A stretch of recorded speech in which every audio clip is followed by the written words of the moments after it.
ओम नमो भगवते वासुदेवाय नमः। आपके अपने YouTube चैनल जय मां कंजक में आपका बहुत बहुत स्वागत है। भगवान लक्ष्मी नारायण की कृपा आप और आपके परिवार पर सदा सर्वदा बनी रहे। श्रीमद् भागवत पुराण की कथाओं को आगे बढ़ाते हुए आज की कथा का आरंभ हम वृत्तासुर का पूर्व चरित्र अध्याय से करेंगे। उम्मीद करती हूँ कथा का पूरा फल लेने हेतु आप कथा को शुरू से लेकर अंत तक जरूर श्रवण करेंगे। ओम नमो भगवते वासुदेवाय नमः। राजा परीक्षित ने कहा, भगवान, वृत्तासुर का स्वभाव तो बड़ा रजोगुणी और तमोगुणी था। वे देवताओं को कष्ट पहुंचाकर पाप भी करता ही था। ऐसी स्थिति में भगवान नारायण के चरणों में उसकी सुदृढ़ भक्ति कैसे हुई?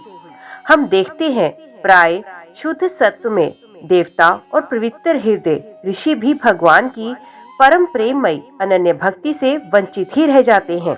सचमुच भगवान की भक्ति बड़ी दुर्लभ है। भगवान इस जगत के प्राणी पृथ्वी के धूलिक कणों के समान ही असंख्य हैं।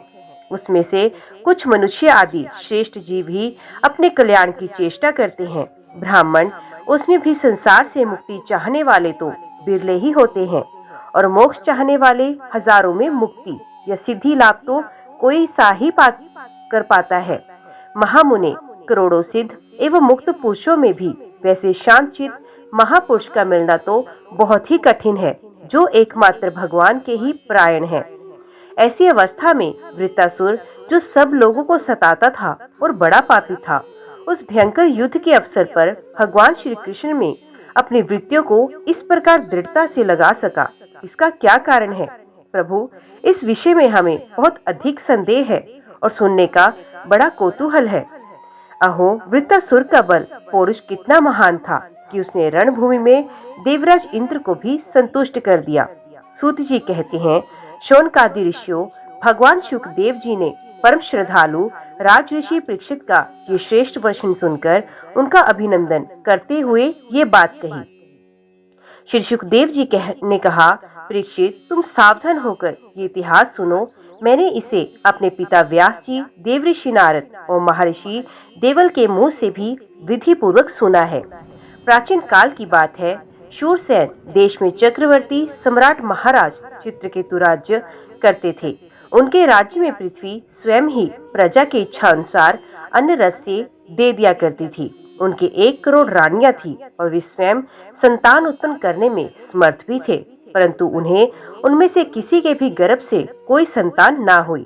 यो महाराज चित्रकेतु को किसी बात की कमी ना थी। सुंदरता, उदारता, युवावस्था, कुलीनता, विद्या, ऐश्वर्य और संपत्ति आदि सभी गुणों से वे संपन्न थे। फिर भी उनकी पत्नियां बांझ थी, इसलिए उन्हें बड़ी चिंता रहती थी। वे सारी पृथ्वी के एक क्षत्र सम्राट थे। बहुत सी सुंदर रानियां थी तथा सारी पृथ्वी उनके वश में थी।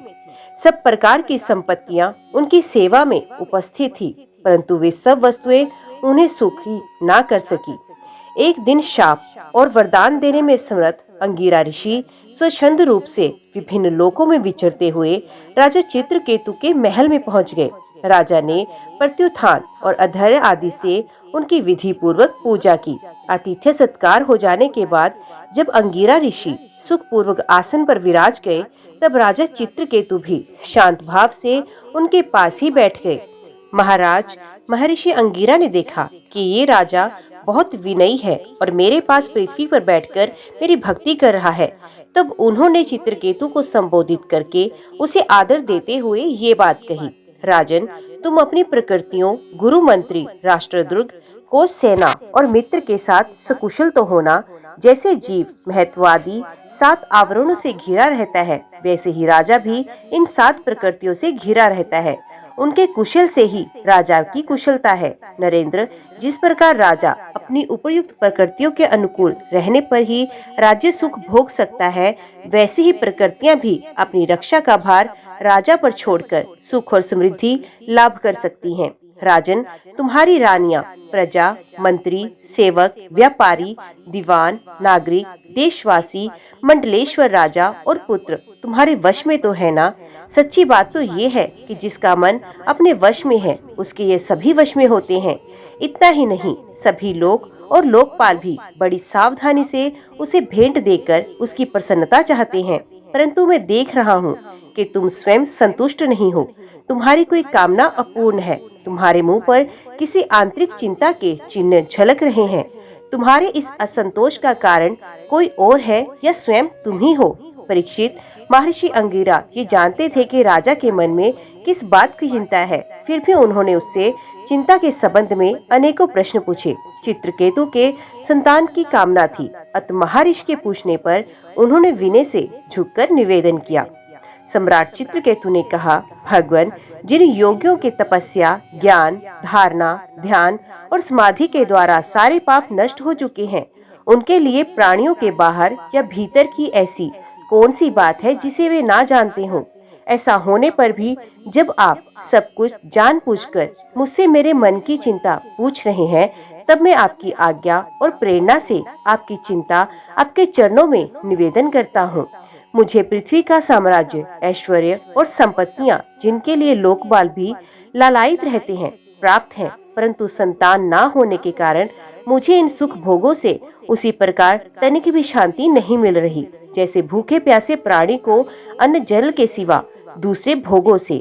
महाभाग्यवान महर्षि, मैं तो दुखी हूँ ही। पिंडदान ना मिलने की आशंका से मेरे पितर भी दुखी हो रहे हैं। अब आप हमें संतान दान करके परलोक में प्राप्त होने वाले घोर नरक से उबारिए और ऐसी व्यवस्था कीजिए कि मैं लोक परलोक के सब दुखों से छुटकारा पालूं।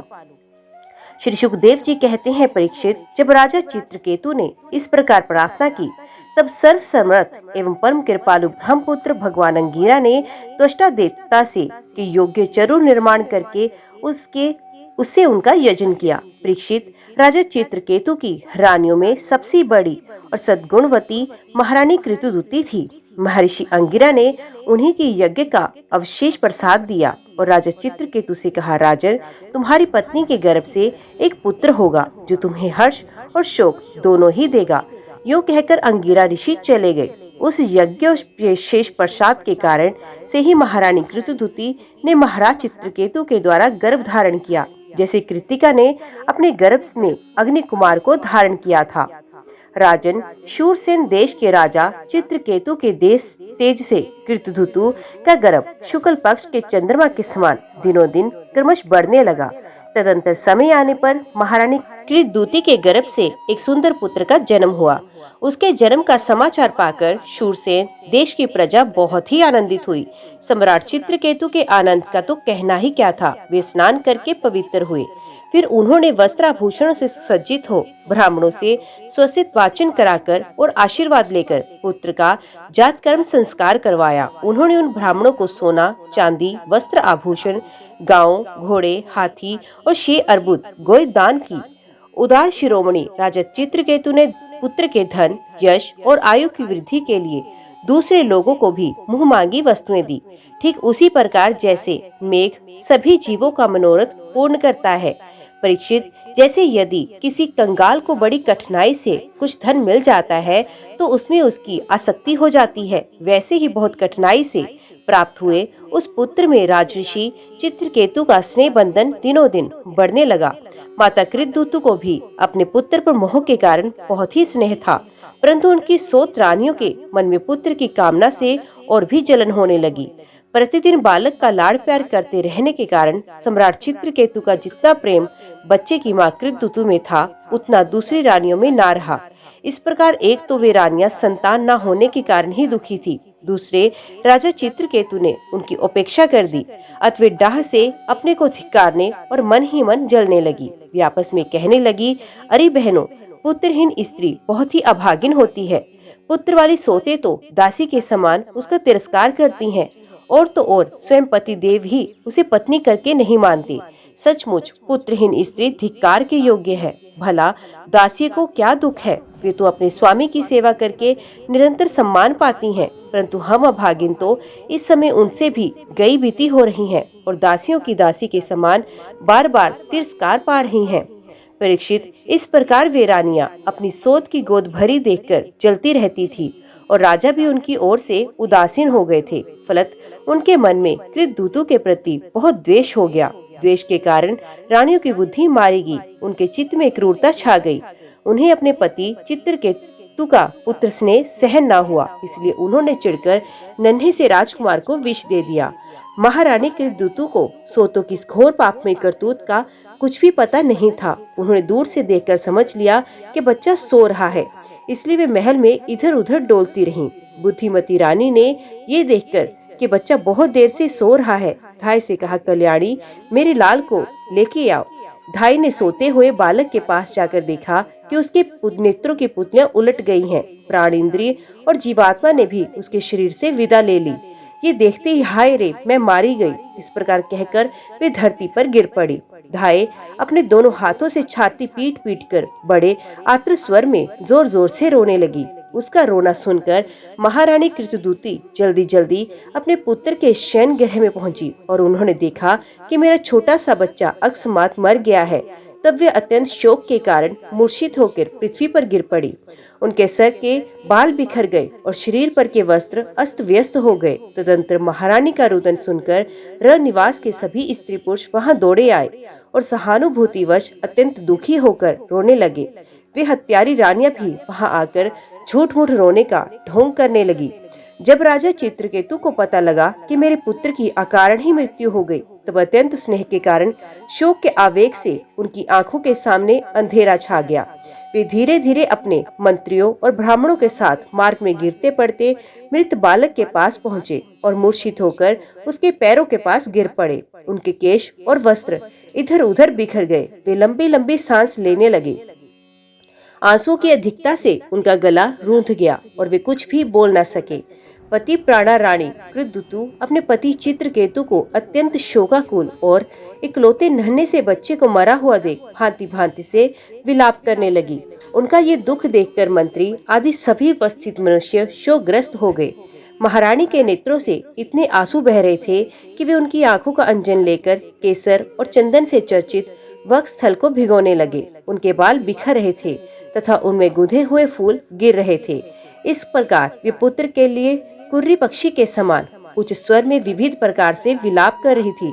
वे कहने लगी, अरे विधाता, सचमुच तो बड़ा मूर्ख है जो अपनी सृष्टि के प्रतिकूल चेष्टा करता है। बड़े आश्चर्य की बात है, बूढ़े बूढ़े तो जीते जाए और बालक मर जाए। यदि वास्तव में तेरे स्वभाव में ऐसी ही विपरीतता है, तब तो तू जीवों का अमर शत्रु है। यदि संसार में प्राणियों के जीवन मरण का कोई क्रम ना रहे, तो वे अपने प्रारब्ध के अनुसार जन्मते मरते रहते हैं। फिर तेरी आवश्यकता ही क्या? तूने संबंधियों में स्नेह बंधन तो इसलिए डाल रखा है कि वे तेरी सृष्टि को बढ़ाए, परंतु तू इस प्रकार बच्चों को मारकर अपने किए कराए पर अपने हाथों से पानी फेर रहा है। फिर भी अपने मृत पुत्र की ओर देखकर कहने लगी, बेटा, मैं तुम्हारे बिना अनाथ और दीन हो रही हूँ। मुझे छोड़कर इस प्रकार चले जाना तुम्हारे लिए उचित नहीं। तनिक आंखें खोल, देख तो सही, तुम्हारे पिताजी तुम्हारे वियोग में कितने शोक संतप्त हो रहे हैं। बेटा, जिस घोर नरक को निसंतान पुरुष बड़ी कठिनाई से पार कर पाते हैं, उसे हम तुम्हारे सहारे अनायास ही पार कर लेंगे। अरे बेटा, तुम इस यमराज के साथ दूर मत जाओ, ये तो बड़ा निर्दयी है। मेरे प्यारे लल्ला और राजकुमार, उठो बैठो, देखो तुम्हारे साथी बालक तुम्हें खेलने के लिए बुला रहे हैं। तुम्हें सोते सोते बहुत देर हो गई, अब भूख लगी होगी, उठो कुछ खा लो, कुछ नहीं तो मेरा दूध ही पी लो। अपने स्वजन संबंधी हम लोगों को शोक दूर करो। प्यारे लाल, आज मैं तुम्हारे मुखारविंद पर भोली भाली मुस्कुराहट और आनंद भरी चितवन नहीं देख रही हूँ। मैं बड़ी अभागिन हूँ। हाय हाय, अब भी मुझे तुम्हारी सुमधुर तोतली बोली नहीं सुनाई दे रही। क्या सचमुच निष्ठुर यमराज तुम्हें उस परलोक में ले गया जहाँ से फिर कोई लौटकर नहीं आता? श्री सुखदेव जी कहते हैं, परीक्षित, जब सम्राट चित्रकेतु ने देखा कि मेरी रानी अपने मृत पुत्र के लिए इस प्रकार भांति भांति से विलाप कर रही है, तब वे शोक से अत्यंत संतप्त हो फूट फूट कर रोने लगे। राजा रानी के इस प्रकार विलाप करने पर उनके अनुगामी स्त्री पुरुष भी दुखी होकर रोने लगे। इस प्रकार सारा नगर ही शोक से अचेत सा हो गया। राजन, महर्षि अंगिरा और देवऋषि नारद ने देखा कि राजा चित्रकेतु पुत्र शोक के कारण चेतनाहीन हो रहे हैं, यहाँ तक कि उन्हें समझाने वाला भी कोई नहीं। तब वे दोनों वहां आए। श्री सुखदेव जी कहते हैं, परीक्षित, राजा चित्रकेतु शोकग्रस्त होकर मुर्दे के समान अपने मृत पुत्र के पास ही पड़े हुए थे। अब महर्षि अंगिरा और देवऋषि नारद उन्हें सुंदर सुंदर उक्तियों से समझाने लगे। उन्होंने कहा, राजेंद्र, जिसके लिए तुम शोक कर रहे हो, वे बालक इस जन्म और पहले के जन्म में तुम्हारा कौन था, उसके तुम कौन थे, और अगले जन्मों में भी उसके साथ तुम्हारा क्या संबंध रहेगा। जैसे जल के वेग से बालू के कण एक दूसरे से जुड़ते और बिछुड़ते रहते हैं, वैसे ही समय के प्रभाव में प्राणियों का भी मिलन और बिछेव होता रहता है। राजन, जैसे कुछ बीजों से तुम्हें दूसरे बीज उत्पन्न होते हैं और नष्ट हो जाते हैं, वैसे ही भगवान की माया से प्रेरित होकर प्राणियों से अन्य प्राणी उत्पन्न होते हैं और नष्ट हो जाते हैं। राजन, हम तुम और हम लोगों के साथ इस जगत में जितने भी चराचर प्राणी वर्तमान है, वे सब अपने जन्म के पहले नहीं थे और मृत्यु के पश्चात नहीं रहेंगे। इससे सिद्ध है कि इस समय भी उनका अस्तित्व नहीं है, क्योंकि सत्य वस्तु तो सब समय एक सी रहती है। भगवान ही समस्त प्राणियों के अधिपति हैं। उनमें जन्म मृत्यु इच्छा है और न अपेक्षा। वे अपने आप स्वतंत्र प्राणियों की सृष्टि कर लेते हैं। उनके द्वारा अन्य प्राणियों की रचना, पालन तथा संहार करते हैं। ठीक वैसे ही जैसे बच्चे घर घरौंदे खेल खिलौने बना कर बिगाड़ते रहते हैं। राजन, जैसे एक बीज से दूसरा बीज उत्पन्न होता है, वैसे ही पिता देह द्वारा माता की देह से पुत्र की देह उत्पन्न होती है। पिता, माता और पुत्र जीव के रूप में देही हैं और बाह्य दृष्टि से केवल शरीर, जिसमें देही जीव घट आदि कार्यों में पृथ्वी के समान नित्य है। राजन, जैसे एक मृत्तिका रूप वस्तु में घटत्व आदि जाति और घट आदि व्यक्तियों का विभाग केवल कल्पना मात्र है, उसी प्रकार ये देही और देह का विभाग भी अनादि एवं अविद्या कल्पित है। श्री सुखदेव जी कहते हैं, राजन, जब महर्षि अंगिरा और देवऋषि नारद ने इस प्रकार राजा चित्रकेतु को समझाया, तब उन्हें कुछ धीरज धारण करके शोक से मुरझाए हुए मुख को हाथ से पोंछा और उनसे कहा। राजा चित्रकेतु बोले, आप दोनों परम ज्ञानवान और महान भी महान जान पड़ते हैं तथा अपने को अवधूत वेश में छिपाकर यहाँ आए हैं। कृपा करके बताइए, आप लोग कौन हैं? मैं जानता हूँ कि बहुत से भगवान के प्यारे ब्रह्मवेत्ता मेरे जैसे विषयासक्त प्राणियों को उपदेश करने के लिए उन्मत्ता का कोई वेश बनाकर पृथ्वी पर स्वच्छंद विचरण करते हैं। सनंत कुमार, नारद, ऋभु, अंगिरा, देवल, असित, अपांत्रम, व्यास, मार्कंडेय, गौतम, वशिष्ठ, भगवान परशुराम, कपिल देव, शुकदेव, दुर्वासा, याज्ञवल्क्य, जातुकर्ण्य, अरुणि, रोमश, चैवन, दत्तात्रेय, आसुरी, पतंजलि, वेदशिरा, बोधिमुनि, पंचशिरा, हिरण्यनाभ, कौसल्य, ऋतुदेव और ऋध्वज, ये सब तथा दूसरे सिद्धेश्वर ऋषि मुनि ज्ञान दान करने के लिए पृथ्वी पर विचरते रहते हैं। स्वामियों, मैं विषय भोगों में फंसा हुआ मूढ़ बुद्धि ग्राम्य पशु हूँ और अज्ञान के घोर अंधकार में डूब रहा हूँ। आप लोग मुझे ज्ञान की ज्योति से प्रकाश केंद्र में लाइए। महर्षि अंगिरा ने कहा, राजन, जिस समय तुम पुत्र के लिए बहुत लालायित थे, तब मैंने ही तुम्हें पुत्र दिया था। मैं अंगिरा हूँ। ये जो तुम्हारे सामने खड़े हैं, स्वयं ब्रह्मा जी के पुत्र सर्वसमर्थ देवऋषि नारद हैं। जब हम लोगों ने देखा कि तुम पुत्र शोक के कारण बहुत ही घने अज्ञान अंधकार में डूब रहे हो, तब सोचा कि तुम भगवान के भक्त हो, शोक करके योग्य नहीं हो, अतः तुम पर अनुग्रह करने के लिए ही हम दोनों यहाँ आए हैं। राजन, सच्ची बात तो ये है कि जो भगवान और ब्राह्मणों का भक्त है, उसे किसी अवस्था में शोक नहीं करना चाहिए। जिस समय पहले पहल मैं तुम्हारे घर आया था, उसी समय मैं तुम्हें परम ज्ञान का उपदेश देता, परंतु मैंने देखा कि अभी जो तुम्हारे हृदय में पुत्र की उत्कट लालसा है, इसलिए उस समय तुम्हें ज्ञान न देकर मैंने पुत्र ही दिया। अब तुम स्वयं अनुभव कर रहे हो कि पुत्रवानों को कितना दुख होता है। यही बात स्त्री, घर, धन, विविध परिवार के ऐश्वर्य, संपत्तियां, शब्द, रूप, रस आदि विषय, राज्य, वैभव, पृथ्वी, राज्य, सेना, खजाना, सेवक, अमात्य, सगे संबंधी, इष्ट मित्र सबके लिए हैं, क्योंकि ये सबके सब अनित्य हैं। शूरसेन, अतएव ये सभी शोक, मोह, भय और दुख के कारण है। मन के खेल खिलौने हैं, सर्वथा कल्पित और मिथ्या है, क्योंकि ये ना होने पर भी दिखाई पड़ रहे हैं। यही कारण है कि ये एक क्षण दिखने पर भी दूसरे क्षण लुप्त हो जाते हैं। ये गंधर्व नगर स्वपन जादू और मनोरथ की वस्तुओं के समान सर्वथा असत्य है। जो लोग कर्म वासनाओं से प्रेरित होकर विषयों का चिंतन करते हैं, उन्हीं का मन अकेल प्रकार के कर्मों की सृष्टि करता है। जीवात्मा का ये देह जो पंचभूत, ज्ञान इंद्रिय और कर्म इंद्रियों का संघात है, जीव को विविध प्रकार के क्लेश और संताप देने वाली कही जाती है। इसलिए तुम अपने मन को विषयों में भटकने से रोककर शांत करो, स्वस्थ करो और फिर उस मन के द्वारा अपने वास्तविक स्वरूप का विचार करो तथा इस द्वैत भ्रम में नेतत्व की बुद्धि छोड़कर परम शांति स्वरूप परमात्मा में स्थित हो जाओ। देव ऋषि नारद ने कहा, तुम एकाग्रचित से मुझसे ये मंत्रोपनिषद ग्रहण करो। इसे धारण करने से 7 रात में ही तुम्हें भगवान संकर्षण का दर्शन होगा। नरेंद्र, प्राचीन काल में भगवान शंकर आदि ने श्री संकर्षण देव के ही चरण कमलों का आश्रय लिया था। इसमें उन्हें द्वैत भ्रम का परित्याग कर दिया और उनकी उस महिमा को प्राप्त हुए जिससे बढ़कर तो कोई है ही नहीं, समान भी नहीं। तुम भी बहुत शीघ्र ही भगवान के उसी परम पद को प्राप्त कर लोगे। ओम नमो भगवते वासुदेवाय नमः। आज की वीडियो में इतना ही। उम्मीद करती हूँ वीडियो आपको पसंद आई होगी। वीडियो पसंद आई हो तो वीडियो को लाइक और चैनल को सब्सक्राइब जरूर कीजिएगा। जय श्री हरि लिखकर कमेंट बॉक्स में अपनी हाजिरी और अपने सुझाव देना ना भूलिएगा। तो मिलते हैं अगले अध्याय के साथ। तब तक के लिए देखते व सुनते रहिए। जय मां कंजक, जय माता दी।